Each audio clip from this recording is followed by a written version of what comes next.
forget.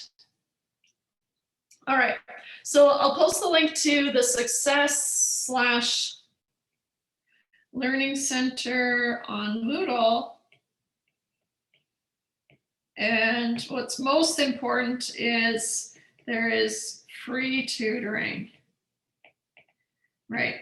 Especially now that we've had test 2. So I did have quite a few people reach out to me after the test saying, oh, that just didn't feel good.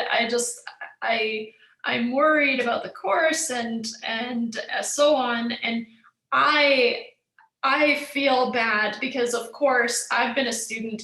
Everyone feels like that at some point. And so I don't like that you feel that way. But I also want to say that don't worry, right? As long as you're improving, right? So as long as test 3 is better than test 2 and the final exam is better, I'm okay to shift some weights around. I don't do that until the end of the course, but that is something that I do if there's kind of like a bad test in there, then I don't want that to affect your overall grade. Remember, the tests are, I just use them to prepare you for the final exam, right? So as long as you're able to perform on the final exam, that's what I want. That's what I need, right? Because that's what you're leaving this course with. So we're just working towards the final exam, and so I don't want you to feel. It's easy to kind of feel down about a bad test, but just use it as a learning experience, right? If it didn't go well, then we need to use that and learn from that, and just kind of fill in those cracks of the skills that were maybe missing for test 2, and then we'll have them for test 3, because test 3 is basically like test 2 but on steroids. It's just similar questions, but just some more advanced scenarios, right? Incorporating regular payments, for example, right? But the idea stays the same. So I'm not done marking test 2. So I am still marking test 2.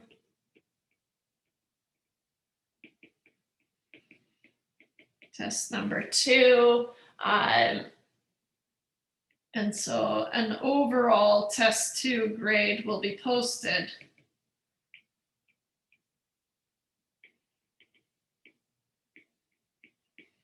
When I'm done, of course. Okay, so because it was broken up into little parts, right? And I think you guys did great with those little parts. So I'm happy about that, because I understand it's annoying, but you handled it, so that's great. All right. Any questions before we kind of get into today? So as I said, as long as you're improving, we can kind of smudge previous tests, right? Just kind of keep working towards the future tests, especially the final exam. Right? Okay, so today, even Kate mentioned, oh, the fancy calculator work that you guys do. What fancy calculator? The days between dates is pretty fancy. But today I'm going to show you guys how to use your calculator to do those big calculations that we were doing on the test. I know, how rude. Make you do it by hand on the test when you could have been using a calculator. Man, oh man. Don't worry, it makes you appreciate the calculator that much more. Okay, so first things first. Let's talk about the rule of 72. It's on assignment 6, and I postponed assignment 6. It's really kind of quick and dirty, so here we go.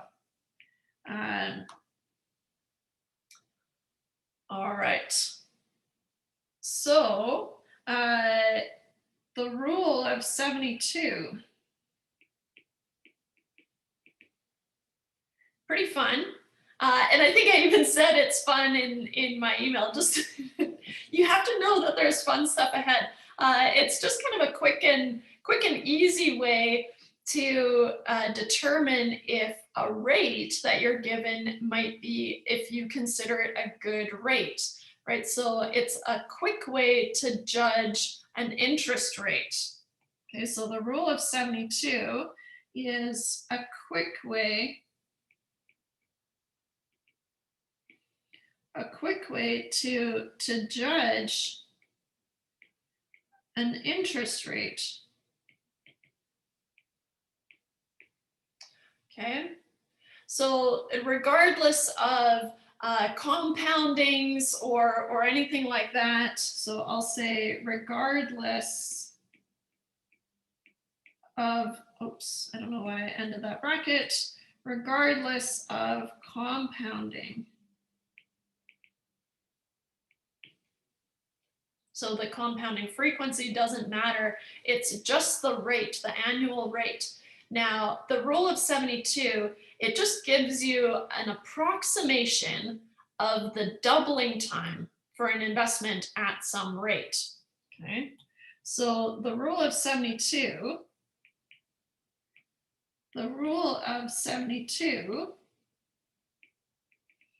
gives an approximate. Okay, and wow, I don't know why I can't write today.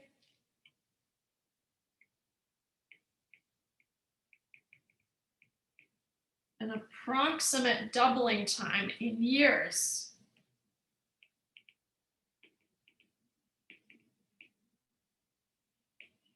Okay, now what it says is that the doubling time is going to be 72 divided by the rate as a percentage. So this is the only time, or this is one of the very, very few times, and the next time is actually later on today, so that's weird. But there are only 2 times in this course where we use the rate as the percentage. And this is one of those times, and also when we plug it into our calculator later. So we use the rate as a percentage. So what it says, the rule of 72 says that the doubling time is roughly equal to 72 divided by R, and I'll emphasize here R percent. So this is one of the few times,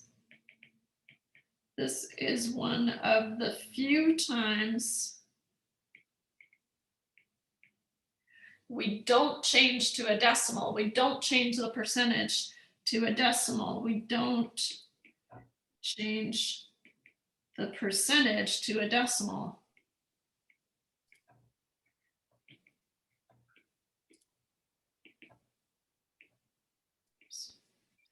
Okay, so that's going to be important to keep in mind.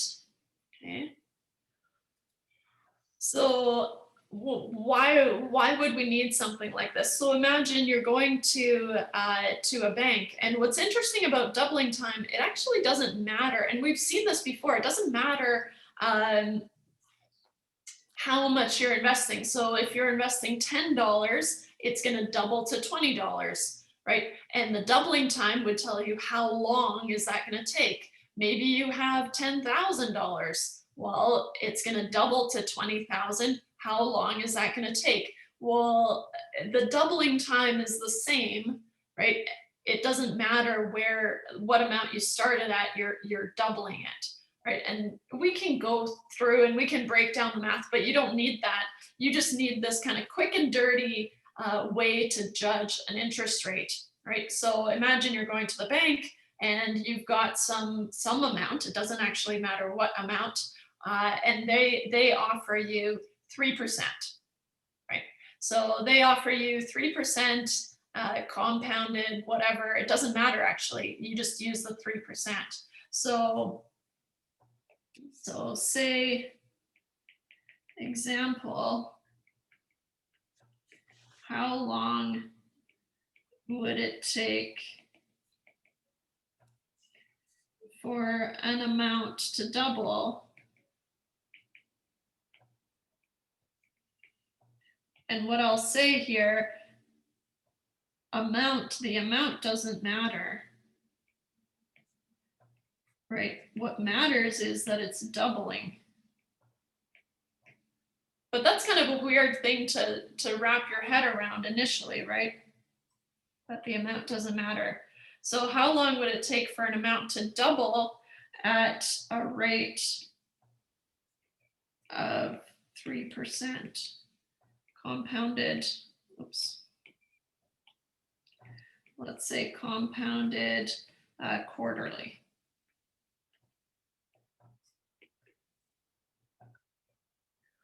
So the doubling time is, and let's see if I can make us some room here. It's not looking good, is it? The doubling time, maybe because I've got this page break here, I want to keep it on the same page, but okay.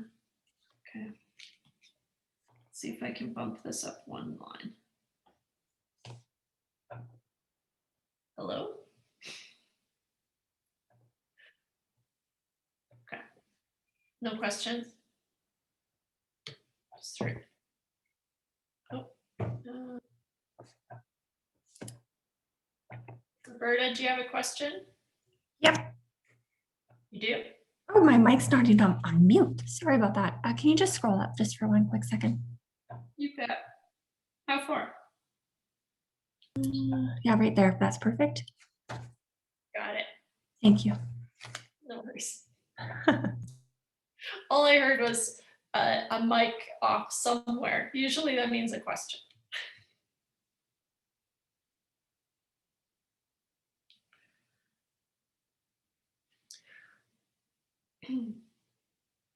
So at 3%, and then we actually ignore the compounding because this is just an approximation, right? So it's approximately equal to, it's just a quick guideline, right? And so it's approximately equal to 72 divided by 3, right? Because it's 3%, so you want to just keep the 3. So 72 divided by 3, and to avoid the adds, I'm just going to do it on here. 72 divided by 3 works out to a nice even 24. So what that tells me is that the amount of time that it would take for any investment to double, right, and that's the key, the doubling, would be 24 years. Okay. So try to keep it there. So then the doubling time is roughly equal to 72 divided by 3, which is, well, it's equal to 24 years. Okay. So it would take roughly 24 years for any amount to double. So that's for $1 to go to $2 or $1 million to go to $2 million. It doesn't matter. It depends on your initial investment, right? So that's kind of fun. You can take it one step further, right? And I think I have an example on the handout. So the example 5 handouts. Chapter 5. Yep. Is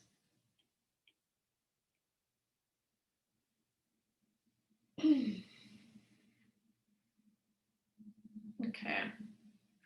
So an investment of $5,000 is going to be left in an account that pays 6.75% per year, compounded annually, doesn't matter, until it reaches a future value of 20,000.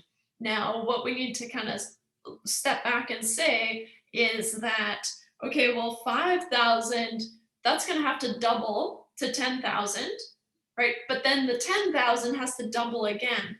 But that amount of time is going to be the same for each of those doublings, right? And so what we're going to do is we're going to use the rule of 72 to determine roughly how long this is going to take. And remember, the doubling time is always in years. And it might be a decimal, and that's okay. So the doubling time here,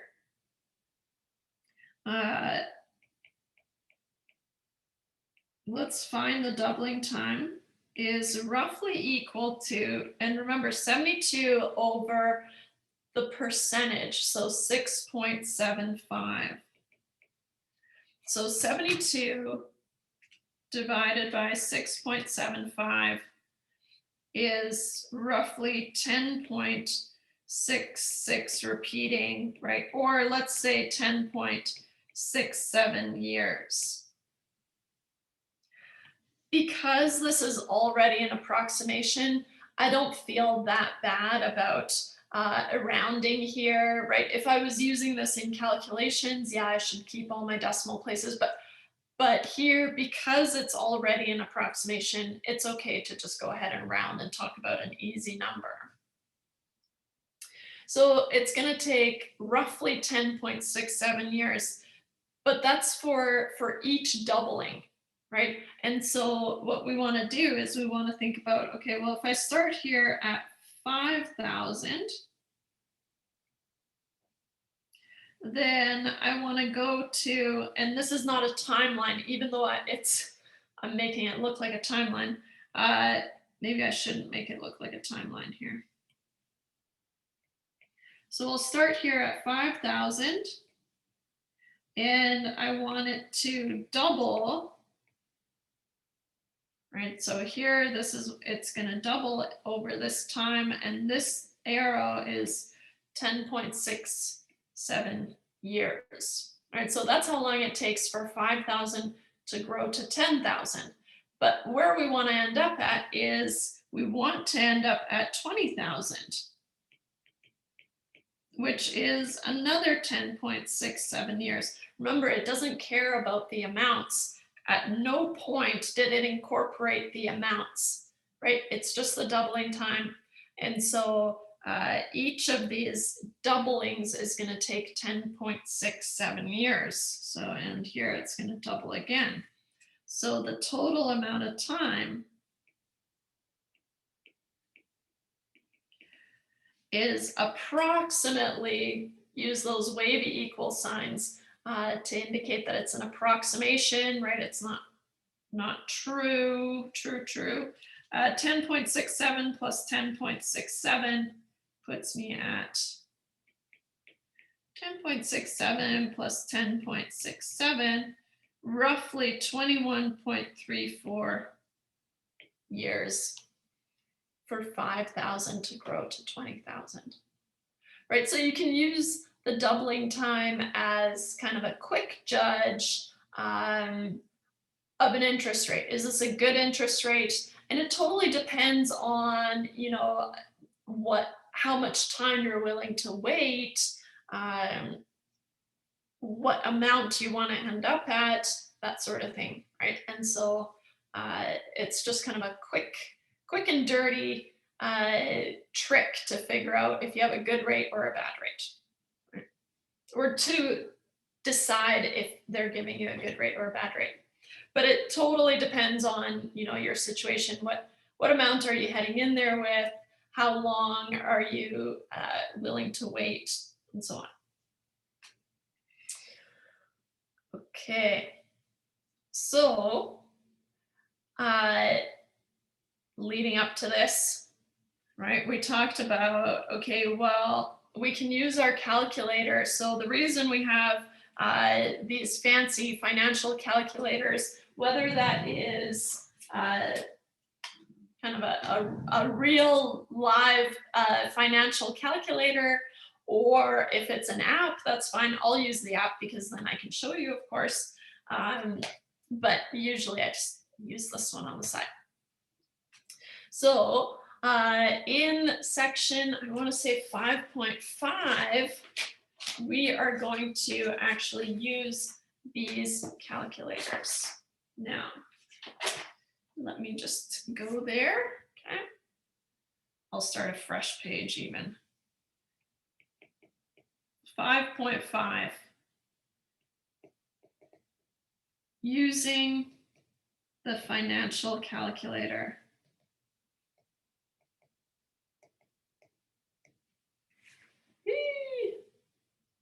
It's all been leading up to this, and I know you guys are gonna curse me for making you do it all by hand on the test. I know, making you work for it, when what you'll find with a little bit of practice with the financial calculator, you'll find that it's a lot easier to do these problems. So first, let's have a look at some of these buttons. Now let me see here. We're gonna clear this. And what I want to do is I'm just going to take a screenshot here, and then we can talk about all these buttons. And I'm going to try to remember how to take a screenshot. Good. Off to a good start here. Okay.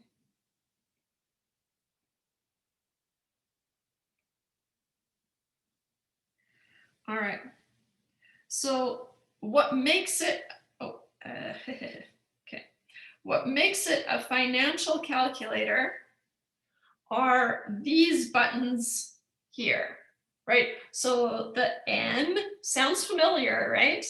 I per Y, it's the interest per year. The PV, hey, we've used that term before. We haven't used PMT, but if I told you that it's the payments that we're going to be using later when we either get regular payments or make regular payments, that'll go there. And then the FB is the future value. Okay. There is also in the second menu, so these yellow menus up above, there's also the payments per year, and in that menu is also the compoundings per year. So what I want to do is I just want to talk about all these buttons. What are these buttons? And but the first thing that I want to make a note of here, because it throws people off, so I want to say it right away here, is that you're going to love this calculator so much. You're going to want to use it for all your problems, all your life problems. No, but you cannot use it for simple interest problems. Okay, so here, note, we can't use the calculator functions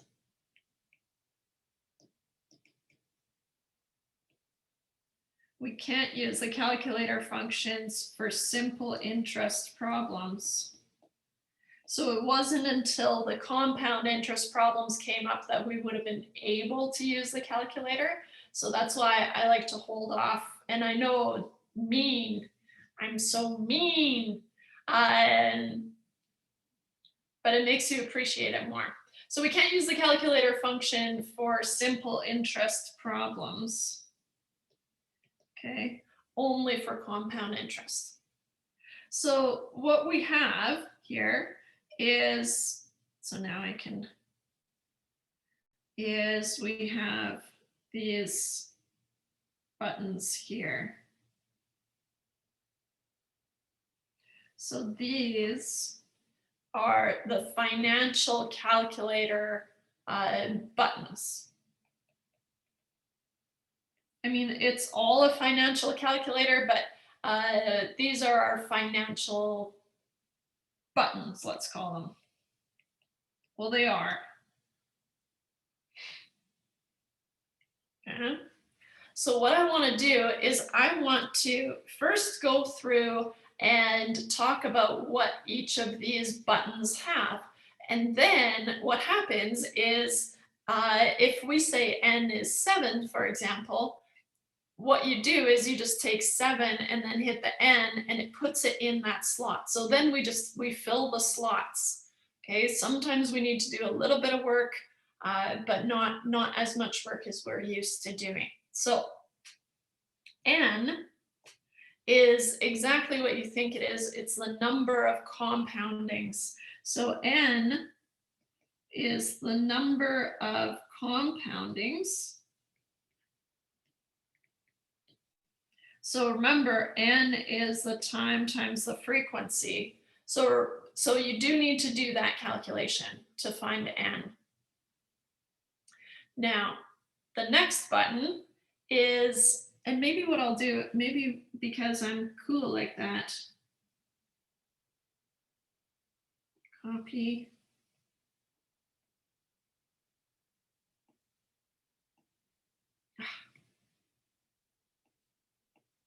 Paste.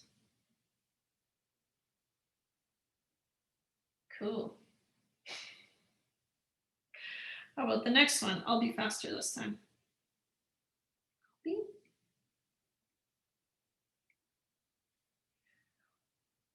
This button is going to be the interest per year. Now, that's going to be the interest that you're given in the problem. So you don't actually need to do, so remember how we were finding I, the R over F? You don't need to do that anymore. It's just the interest per year.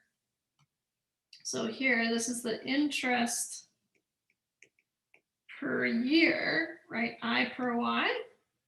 And this is just the interest given in the problem. Interest, let's see here. Oops. This is the R percent given in the problem.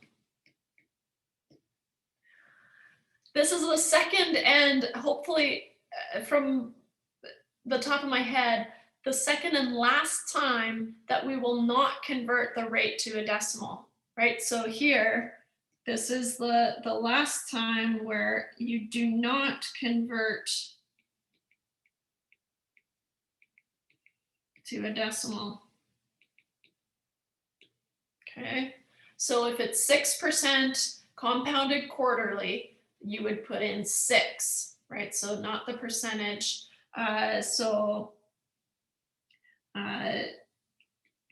If the question says 6% compounded quarterly, then the interest per year equals 6.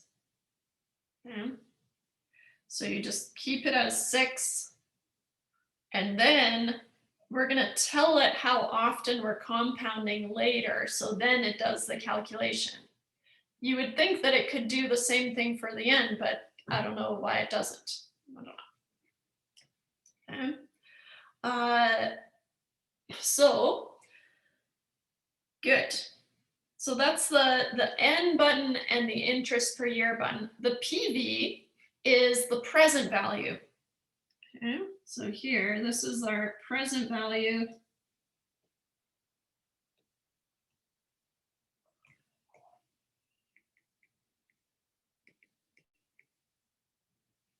Okay. That's just going to be a dollar amount, right? And so it's the present value. And now we're getting into things that we will likely be solving for. And what I want to do is I want to run through what each of these buttons are, and then I'll talk you through some things to keep in mind. Okay. So the present value is just the initial investment or loan amount. Initial investment or loan amount. Right, so it depends on the situation, but the present value is always where you started. How much did you borrow, or how much did you invest? The PMT button is the amount of the regular payments. That's not until chapter 6 and 7, but I'll put it here. And maybe I'll boost it over here. So the PMT is not used until chapter 6. Okay, but it's the amount of the regular payment. Amount of the regular payment just so we have it, because then we can just jump right in and start using our calculator right away when we get into chapter 6. So it's the amount of the regular payment. And by that, the regular payment, I mean regular frequency, okay? So the future value is the last plain button here. So for now, we're just gonna ignore the PMT button. Oh. The future value is the future value, of course, oops.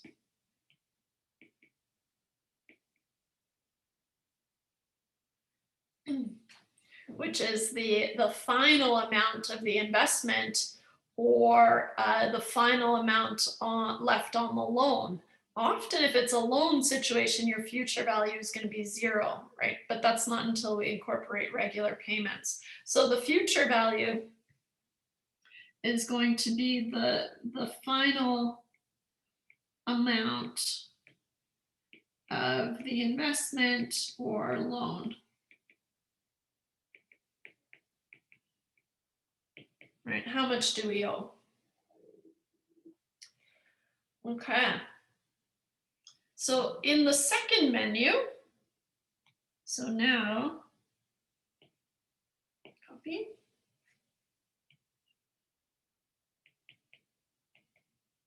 In the, let's see if I can pull this off, second menu,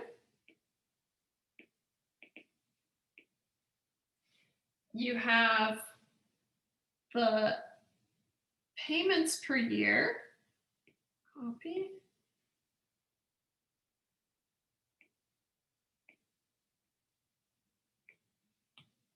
So here, the payments per year is the number of payments made per year.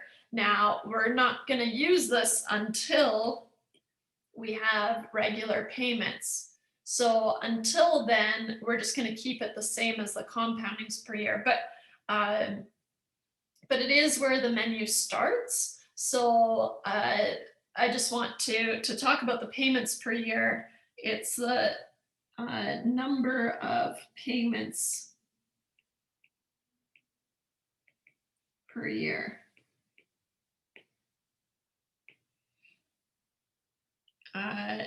Not used until we have PMT. Okay, right, so we said, okay, here, we're not going to use this until chapter 6, so we're not actually going to change the P per Y, the payments per year, until we have regular payments. But if you scroll down, so then if you use the down arrow, and I even have it, copy, you can scroll down to the compoundings per year, and that's going to be the number of compoundings per year, which is your frequency, right? It's your F. So this is the number of compoundings per year, which is your F, right? Good. So I just want to show you how to get to the compoundings per year, because of course it's in the second menu. And then just remember, to get out of the second menu, you have to go, yeah, it should say C/Y compoundings per year. So I just want to show you how to get in and out of the second menu. So to move out of the second menu, or sorry, I'll do copy. Oh, copy. The second menu, you have to do, what is it? Second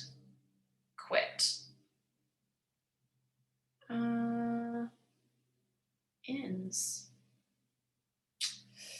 I better go and check that out. Let me just grab these here. Oops, sorry.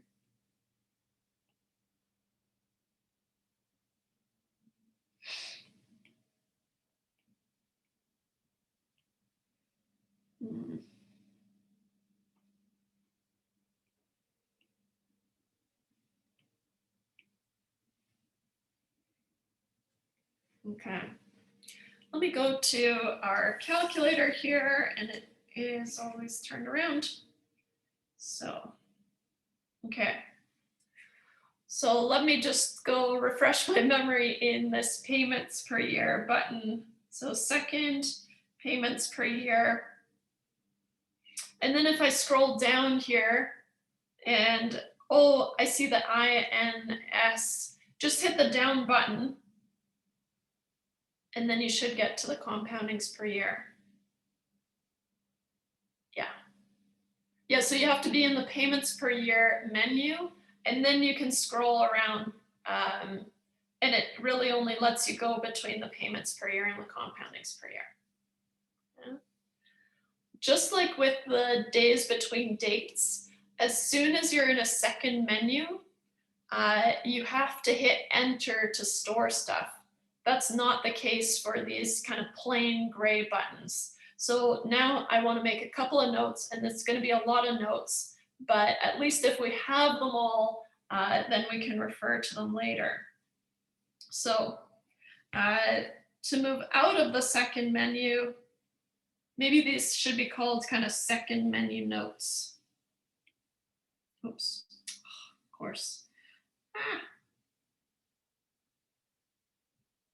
Copy. And then I'll delete this here.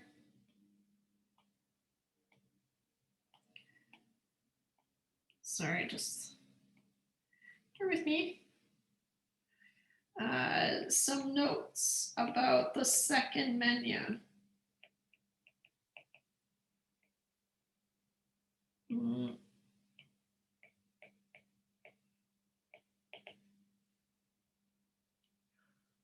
Number one, I'm going to say is if you're in a second menu, you need to hit enter to store a value. So in a second menu, you must hit enter, and maybe I'll, you must hit enter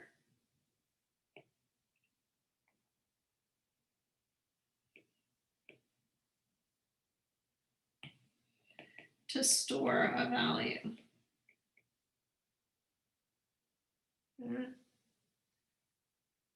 Which you don't need to do in a gray, on a gray button. So if you're not in a second menu, then you don't need to do that. There's no harm in doing it, but you don't have to do it. So then, and I made it too big. My second point here, got a little, is to move out of that second menu, you have to go second quit, and then that'll take you out. Okay.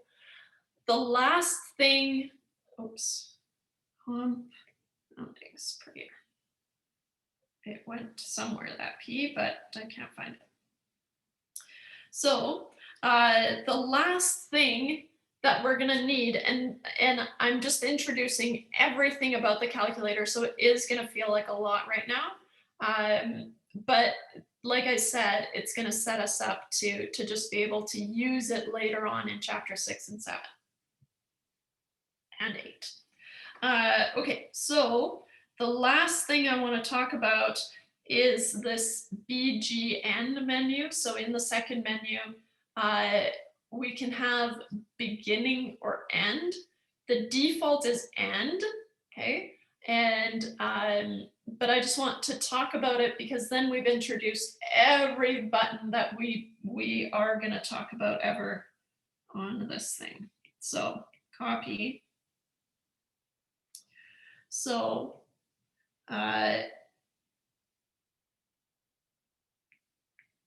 we will also use the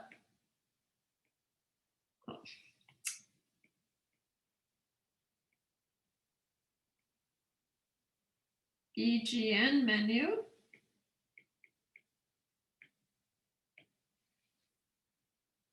in chapter 7.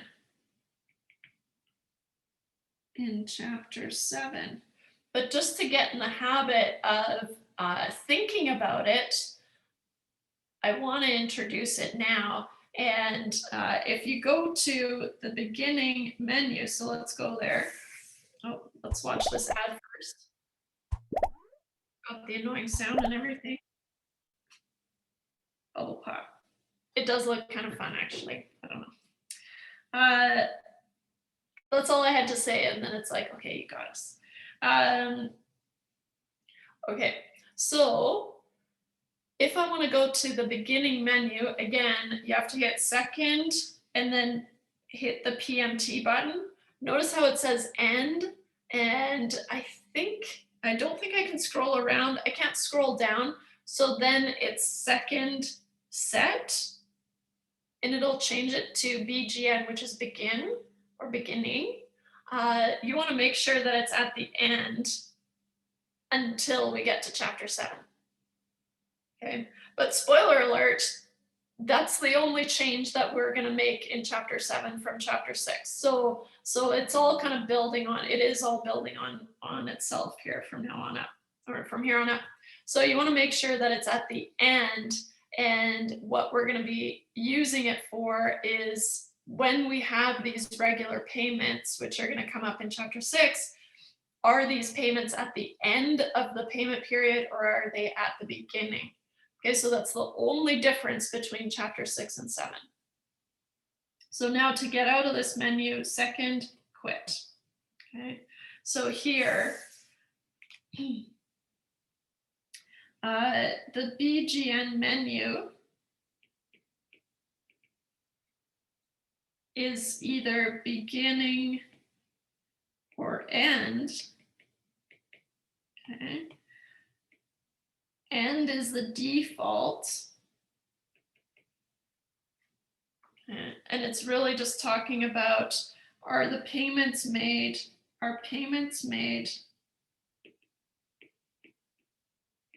at the beginning or end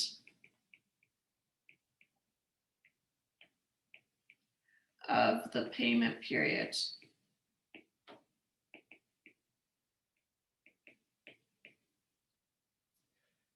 Until chapter 7, we're going to keep it at the end. But the reason I bring it up is because, of course, on the final exam, you'll need to know which one to use, right? But the default, so if you're not sure, you're going to use end. Okay, so, and that's what it is set to. I'll have to double check mine that I left it on end. I think I did, but. So we will leave it on end until chapter 7. Okay. So end is the default. And let me just go in there and make sure that I did leave it on end. I did. Okay, so good, leave there. Okay, so that's a lot of buttons. So for now, you can ignore the beginning or end, but I will incorporate it into our list of kind of things we need to show in order to show our work for these problems. So that's why I wanted to introduce it. Now, let's see here, some notes. For now, it will not be important which way the money is going, but in general, you should start to think about, to get in the habit of money that is leaving your hands. So it's always from you personally, right? So put yourself, if Sally makes an investment, whatever, put yourself in Sally's shoes. So if she's making an investment, it's leaving her house, let's say, and she's leaving it at the bank. So what we would do to indicate that on the calculator is we would make that amount negative, right? And then when she takes it out, it's coming back to her and it's going to be positive. So in general, or maybe I'll just say some general notes. I don't know what happened there. General notes.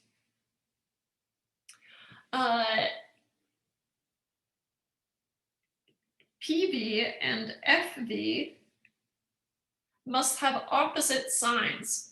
For now, it doesn't matter. Must have opposite signs. So for now, make one negative and one positive.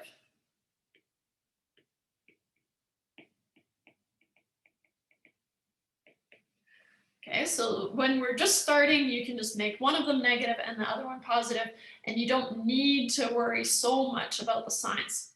Now, later, it's going to be important which one is negative and which one is positive, especially if you're making payments, right? If you're making payments, then those payments are leaving you. And if you're getting payments, then that's going to be a different beast, right? So we need to tell the calculator what's going on. So we will use the convention that money leaving your hands, I'm not sure where the N is there, that money leaving your hands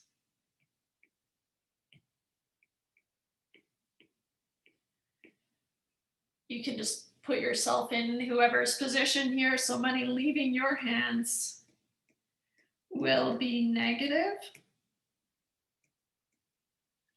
And money you're getting is going to be positive. So if you get a loan, you in theory get that money, and then you happen to go spend it on a car or whatever, right?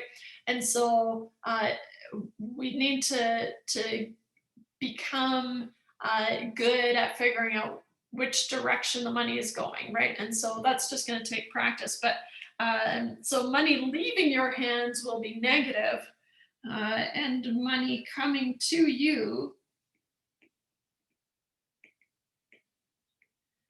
will be positive.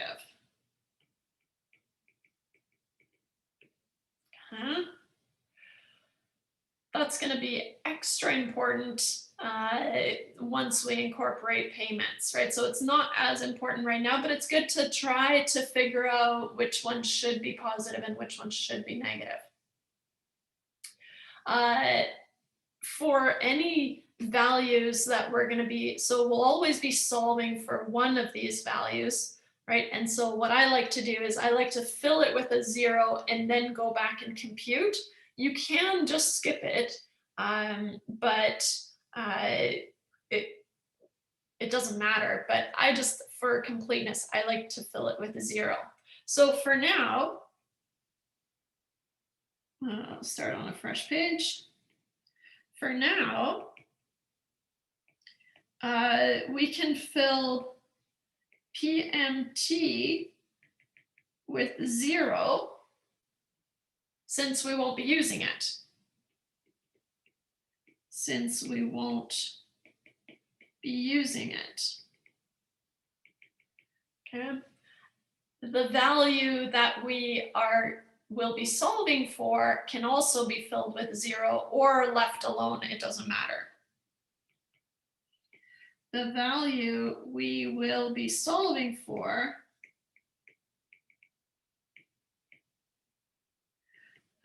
can also be filled with 0, temporarily, or left alone. I like to fill it with 0 just because I like to go through and fill each of the buttons every time. However, if you're only changing one thing, right, between your calculations, the calculator will remember the previous settings, and then so you don't need to fill in the buttons every time. So the calculator will remember the most recent settings.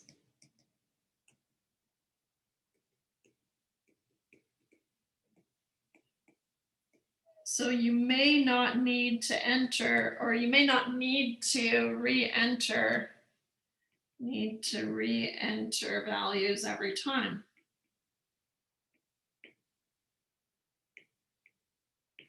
Right? If only one thing, if only your n, for example, is changing, then you only need to change your n and then go back and compute. Okay? And we've already done these computations, so when I say compute, you know what I mean. But to compute a value,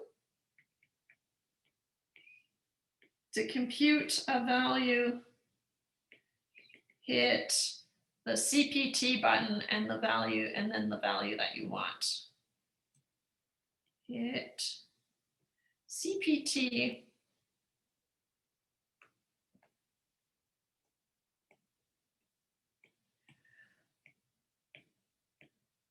followed by the button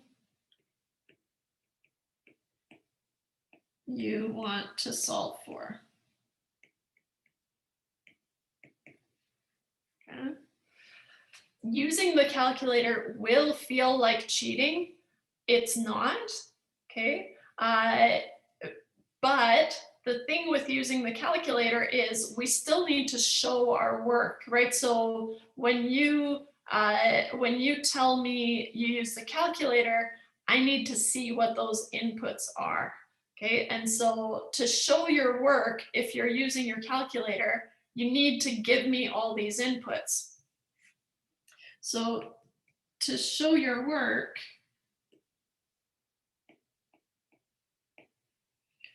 when using the calculator, and I mean the calculator functions, when using the calculator functions,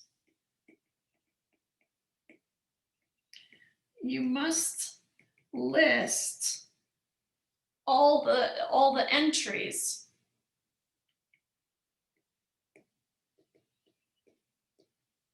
So what you need to do is, just like we had our days between dates, right? Your date 1, date 2, DBD, you put a star by the one you're calculating, right? You told me what your inputs were. And from what I've seen, you guys are really good about it. So, so we need to keep doing that, right? And that's how we show our work for this stuff. Now, what I do is I just list the values as they come up on the calculator, right? So I want to list my N, my interest per year, my PV, my PMT, my future value, my payments per year, my compoundings per year, and whether I'm at the beginning or end. I'm adding that on, but sometimes I might ignore it because it's going to be end for a long time now. Now, there was one thing, the payments per year, because we don't have payments. Can I sneak it in under general notes between the for now? Here, I'll sneak it in here. For now, the payments per year will be the same as the compoundings per year, which is F. That's just a note that I meant to make. I'll make it again, but I guess I should have put it here. But anyways, so what you're going to do in your work, instead of showing calculations and showing formulas and all that fun stuff, what you're going to do is you're going to list these entries. So you've got N equals the interest per year equals your present value equals your PMT equals future value equals, and then here we're in the second menu, right? But we have our payments per year, our compoundings per year, and whether we're at the beginning or end. Okay, so to show your work, what you need to do is you need to fill all of these, right? And again, we're going to use an asterisk or a star to indicate which one we're computing, right? And then we'll fill in our computed value in this list. Okay. So for now, let's just summarize here. The n is the time times the frequency. Okay. The interest per year is the R, not as a decimal. Probably the last time that we see that, but it's happened twice today. So, but don't let that throw you. These are the only 2 times. The present value is, of course, just the initial amount.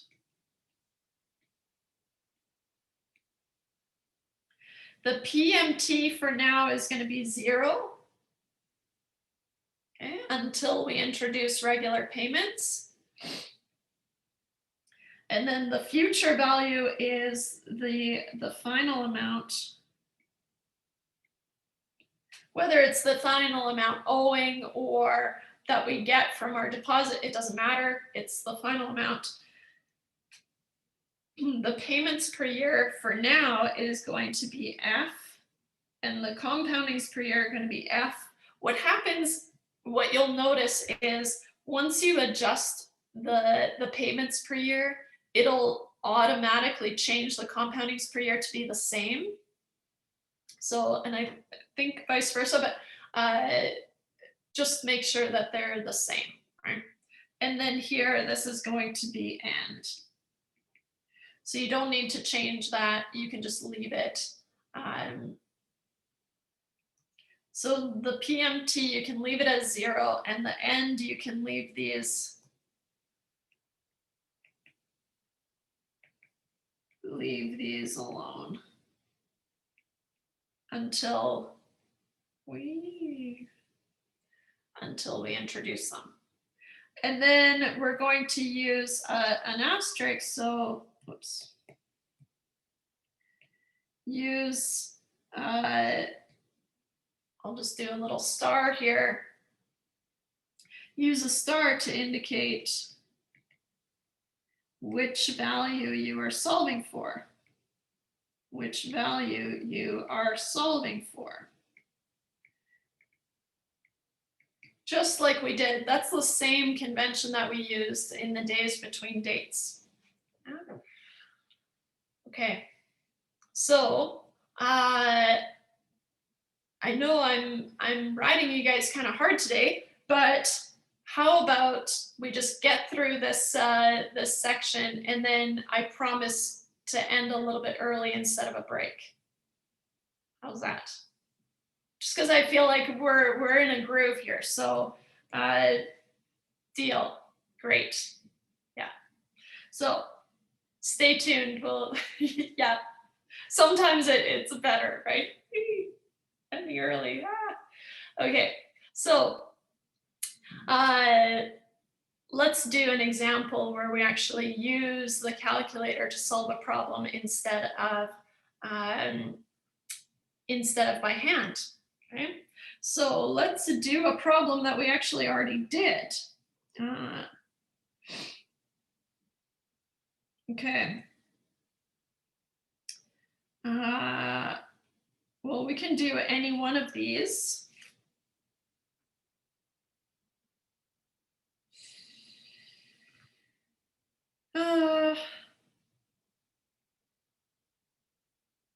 Which one? I don't want to use the rule of 72. Let's use this one. Copy. So we solved this before. We have already solved this by hand. I can't remember what day that would have been on. but we've already solved this by hand. Okay. And there's not much going on in terms of a timeline, but let's draw a timeline just to get back in the groove of things. So we want to know, okay, so in order to save for college, you want to invest 10,000 and have it grow to 15,000. So here, let's say today, I'm investing 10,000 and I want it to grow to 15,000. So I've got this arrow here. So now, and I want to know if the rate of interest is 8% compounded semi-annually, how long will it take for this to occur? So now what I'm really looking for is how long is this going to take? Now the length of the arrow is the number of compoundings, right? But I don't know the time, so I have to solve for n before I can solve for t, right? And so n is where we can get to with our calculator, and then we can solve for t just like we did normally. And we have the rate is 8% and f is compounded semi-annually, so 2. So on our calculator now, okay, I'm going to list all these entries and interest per year. And remember, I'm just reading across the top of my calculator. You don't need to really memorize these entries, but for marking reasons, I want them in this order because otherwise I have to figure out your secret order and it just is really tricky for me. So, I will say a goal as a student is to make it easy to mark your work, right? So that's something to keep in mind. Oh, the present value, here I go. The PMT, the future value, the payments per year, the compoundings per year, and for completeness, beginning or end, which I'll just shorthand to B/E. You don't need that last one, it's optional, but just so we have the layout, so we're not, changing things up later. Okay. It's easier to introduce a ton of stuff and then we just keep working on it. So here, n is actually what I want to solve for. So I'll put a little star here to show that that's the one that I'm solving for. Now my rate is 8%. So what I enter, remember, is just the straight 8. You do not change it to 0.08. It just needs that percentage. The present value, well, that's whatever's on the left-hand side of your arrow, which should be 10,000 now. And then 15,000 is our future value. Remember, we need one of these to be negative. Now, let's just say, try to figure out which one should be negative in this case. It's not always going to be obvious, but you want to invest $10,000 and then have it grow to 15,000. So what you want to do is you are leaving this 10,000, so it's leaving your hands. You have it, under your mattress or whatever, and you are leaving it at the bank. So I'm going to make that value negative, right? Because it's leaving my hands. And then at the end of this amount of time that we're solving for, I get 15,000 back. And then I spend it on school or whatever, right? But that doesn't matter. So then I get that 15 back. So here, I'm going to make this negative 10,000 since I am investing. It is negative. Okay. The PMT for now, until the next chapter is going to be 0 because we're not making regular payments or getting regular payments. The future value here is going to be positive because that's the amount that I get back. So 15,000. I'll put the commas in because it's easier to read, but you don't. I think the calculator gives you commas, which is really nice. But here the key is must have opposite sign of the present value, right? That's the key. So it has to be positive if the present value is negative. Now, our compoundings per year, we were compounding semi-annually, right? And then we just force our payments per year to be 2 as well. 2 and 2. And the default here is the end. I will say that this step is optional for now.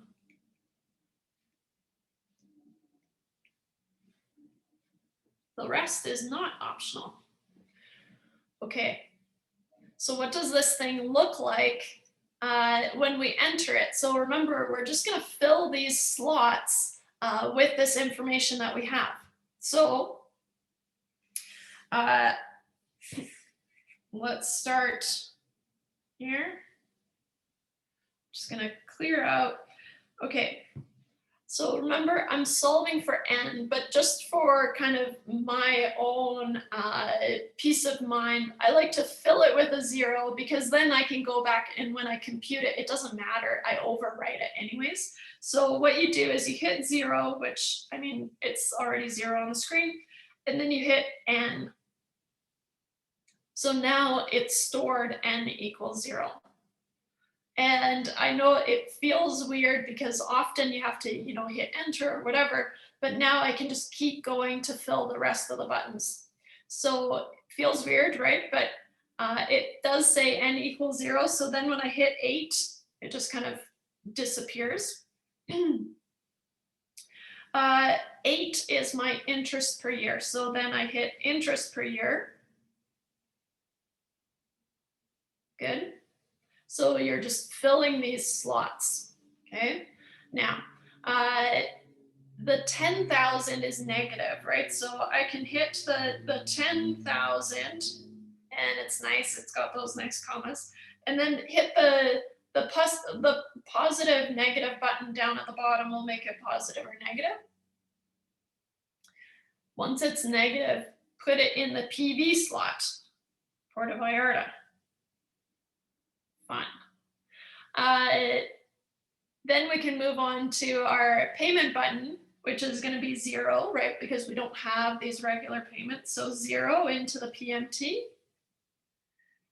And then our future value is 15,000 positive, right? So 15,000, oops, back one, into the future value. Okay. So now I need to go and fill in my payments per year and my compoundings per year. So remember, we go second payments per year, and it's already at 2, but just to emphasize, let's change it to 3 temporarily. It should be 2, but I'm going to change it to 3 just to show you that when I change it in the payments per year, it will change it in the compoundings per year. So that's kind of nice. You can leverage that and only do 1 click instead of, or 2 clicks instead of 4. So now I want to save it as 2, but remember we're in a second menu, so you have to hit enter. And then it'll say payments per year equals 2. And then when you scroll down, you can make sure that the compoundings per year is also 2. And then we can leave this menu, quit. So second quit. And now I've filled in all my values. I am going to double check that my beginning mode is at the end. Okay, second quit. You can just ignore that. Now I want to compute n. So I have to hit CPT, compute n. and I find 10.338 whatever. So that's as many numbers as I can remember, 10.338. So here, what we found is that n equals, and I'm going to do 10 point, I'll use a different color here, 10.338, blah, blah, blah. Okay. So that's what we computed. Now, that's as far as the calculator can take us, right? So now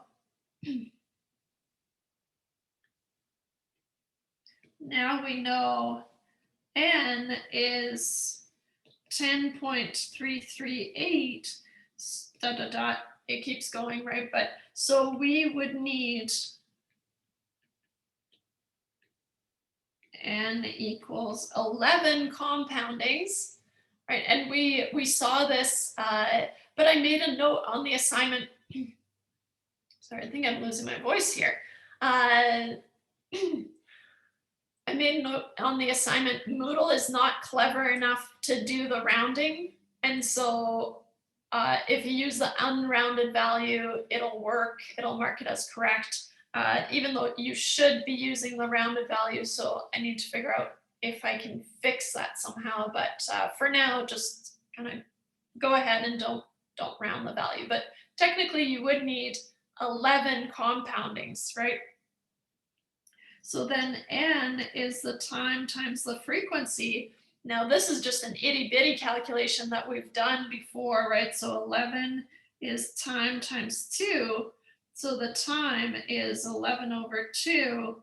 So time is roughly, I want to say 5.5, but let's go for it. Yes. So it's not approximate, it is 5.5 years.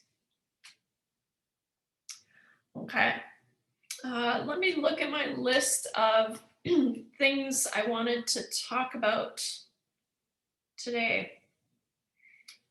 So I'm going to save another calculator example until the end, because I do want to introduce just changing interest rates, which we've already seen for simple interest, and continuously compounded, which is a fun concept, but it's actually kind of boring. It turns out to be quite boring because it doesn't actually change anything really. Okay, so let's talk about changing interest rates, which I think is section 5.6. So we will use the calculator a lot, but I just want to wrap up these concepts today. So 5.6 is on changing interest rates.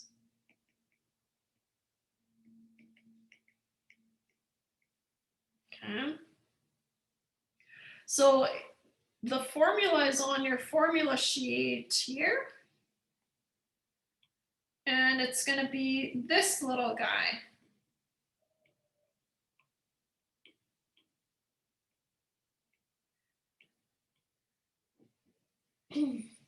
So here we're allowing for K interest rate changes. So it behaves the same way as the simple interest did, kind of similar, right? So we break down our 1 plus I1. So this is our periodic interest rate.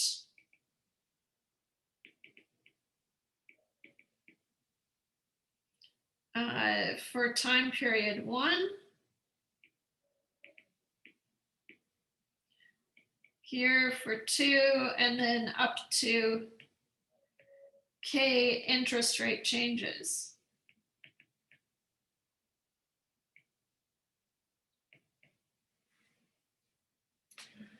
So I'll show you an example, but I think you've had to do one definitely on an assignment where the simple interest rate was changing, or maybe it's this assignment that you're working on, assignment 6.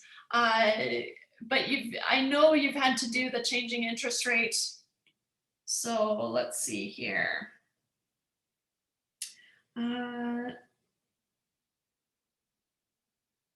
So I'm jumping ahead a little bit, and maybe I can just do this, copy. to example 190. So CIBC changes their rate from 4% compounded annually from the start of 2000 to the start of 2002.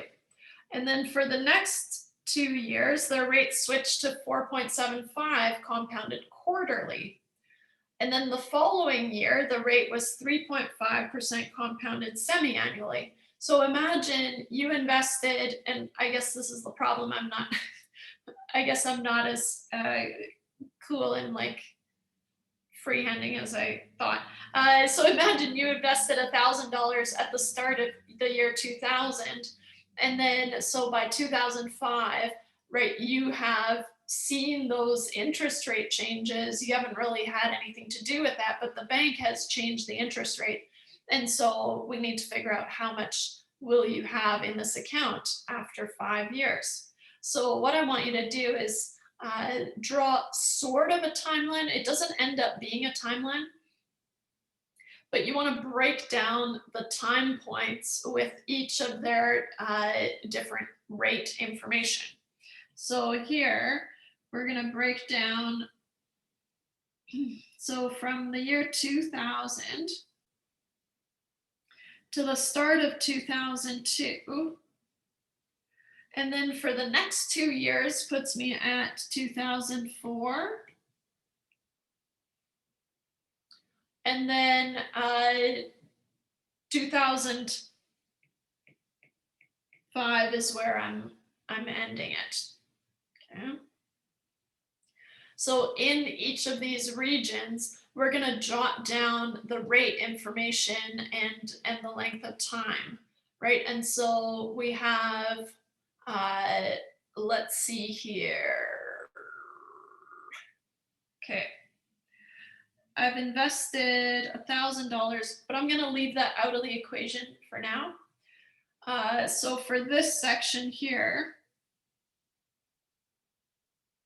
my time, let's start there, is 2 years. My rate is 0.04, and my frequency is compounded annually, so that's just 1. Then, between 2002 and 2004, the time is again 2 years. The rate is now 0.0475, and the compounding frequency is quarterly, so it's 4 now.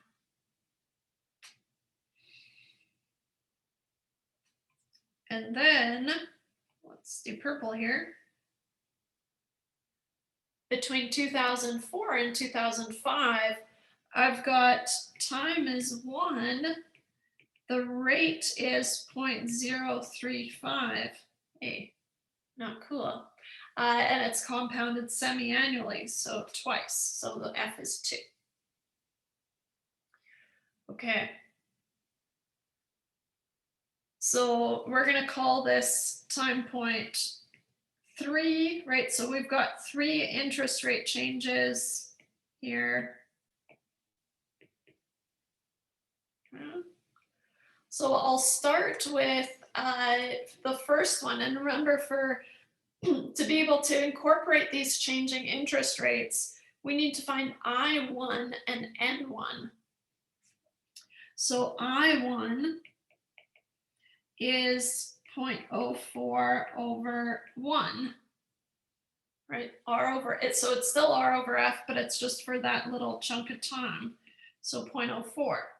And N1 is the time times the frequency, which is 2 times 1, which is 2. Okay. Moving on to the next one, I have I2 is 0.0475 over 4, which I'm just going to do on the side here. 0.0475 divided by 4. So I2 is 0.011875. You can store that, but make sure you keep track of where you store it. N2 is the time times the frequency, which is 8 in this case.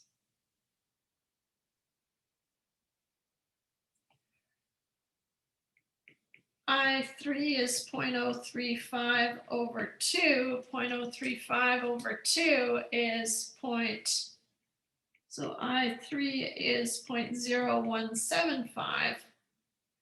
And N3 is the time, which is 1, times the frequency, which is 2. So it's 2 again.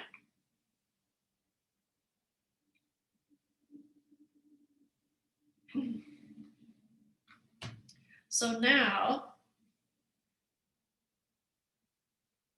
we invested $1,000 and we want to find how much do we have in the account here. So what I'm going to do is I'm going to take this $1,000 and I'm going to carry it through all these interest rate changes to some future value. But our formula will take all those changes into account, right? And so we want to find the future value. So we can use our formula. We have 3 interest rate changes, right? So we can just go till, it's catching up, till 1 plus I3 to the power of N3, and then that's it, okay? So our future value is the present value times 1 plus I1 to the N1 times 1 plus I2 to the N2 times 1 plus I3 to the N3, and that will incorporate all of those interest rate changes.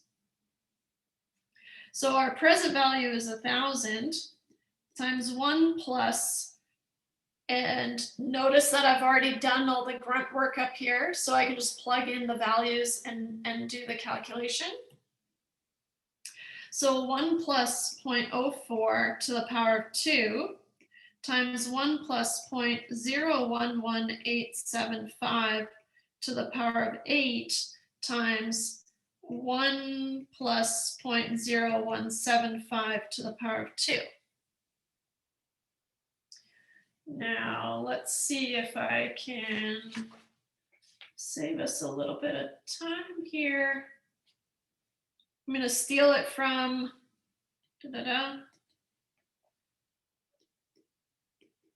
from my notes here, $1,230.70. Skipping some work. But make sure that you follow BEDMAS, right? Add inside the brackets, then raise it to the power, and maybe solve these individually because you don't want to risk multiplying and then raising it to the power of 8, for example, right? So just be careful working through this. But that's how you deal with a changing interest rate. So the last concept of this section is continuously compounded interest. So section 5.7 is on continuously compounded investments. Compounded investments. Okay. So we've talked about compounding frequencies, and what's different about continuously compounded is continuously, there is no frequency for continuously because it's constant. It's every you can't even break it down into seconds, right? It's constantly, it's continuously happening, right? And so the fact that it's continuous means that there is no F, which I don't know, it just sounds funny. But there is no compounding frequency because it's continuous. So it's going to be a special case. So continuous compounding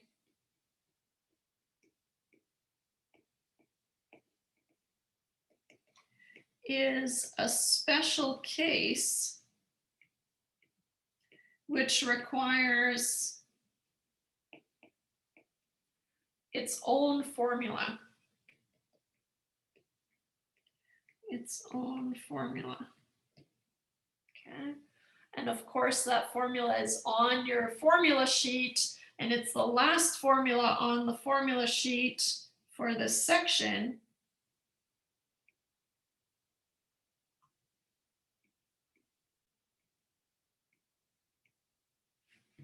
So notice that there is no F here, right? But it does have the e to the power of RT, which is kind of weird, right? We haven't really been using that. We talked about it, but we haven't used it. And it just means that we have this exponential growth. So we have to use the special formula, but it doesn't really change anything, right? So our future value is still the amount we're going to end up at. Our present value is the amount that we initially invested or borrowed. Our rate is still just the rate, the annual rate, which would be given in the problem, and T is how long in years. And then E is just the Euler's constant. So it's on your calculator. So what I want to do is I want to go through and do an example. Let's see here.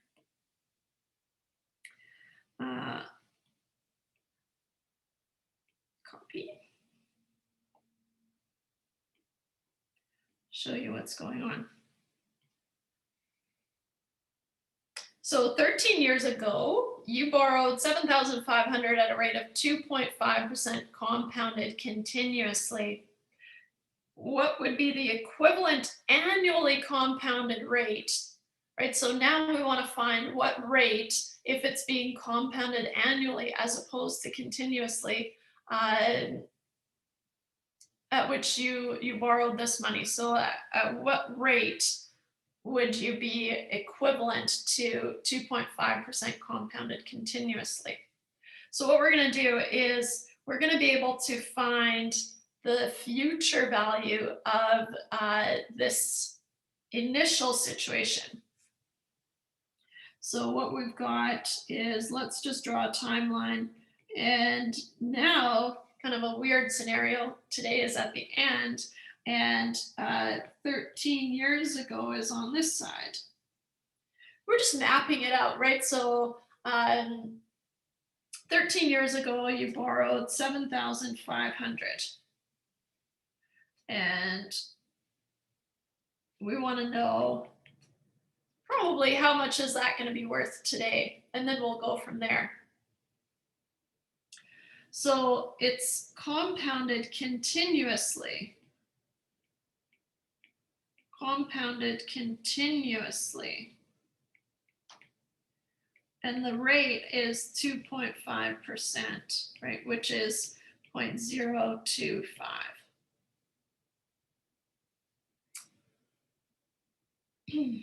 The time here is 13 years, right? The length of that arrow is 13. Usually we would have N there, but remember there's no F, so we have to use T.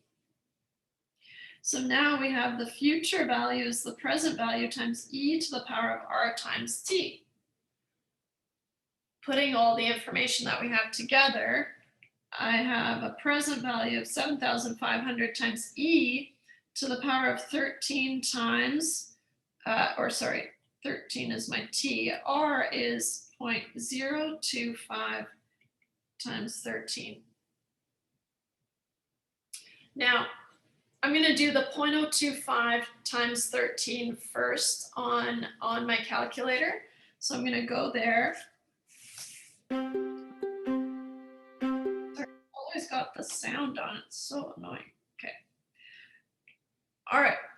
So I want to do 0.025 times 13 equals 0.325. So I'm going to go back and write that down. Wow. 7,500 e to the point, I want to say 325.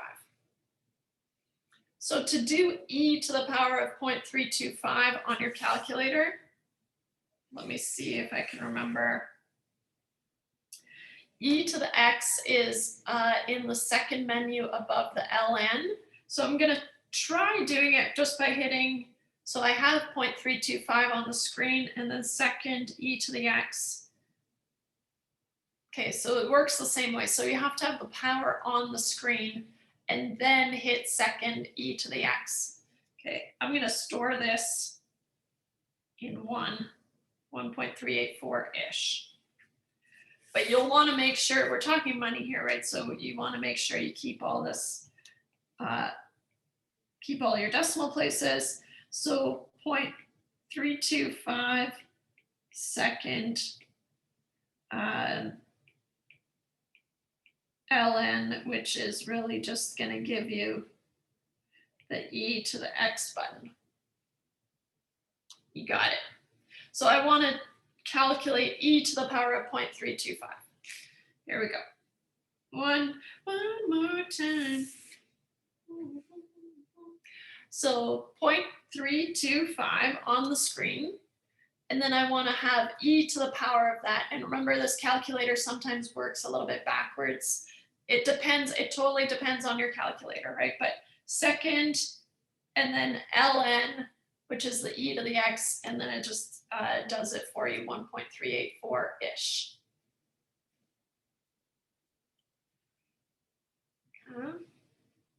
Cool.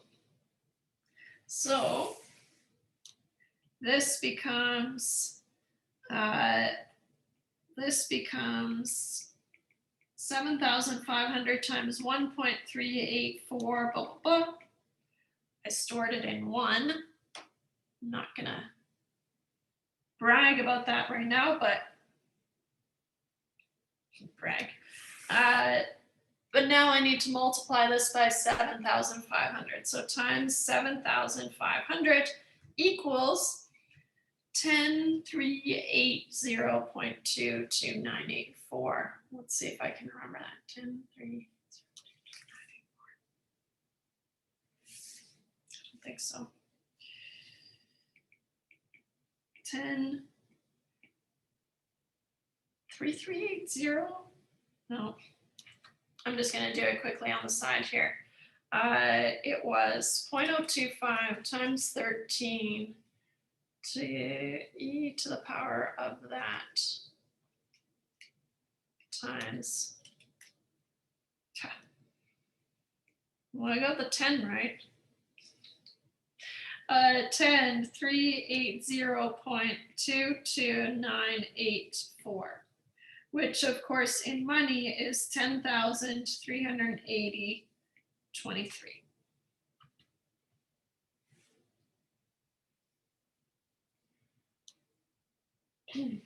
Okay, so what I want to do is I promised to let you go early, so I'm gonna do that, but we'll finish this problem, but you definitely, know how to solve the rest of the problem, because what rate annually compounded, so now you have a frequency of 1, at what rate would 7,500 grow to 10,380.23, right? And so we will finish as review on Thursday. But try it on your own. See how it goes. All right, as promised, we're ending early today because you didn't get a break. But if you do have any questions, let me know. Otherwise, I will see you on Thursday.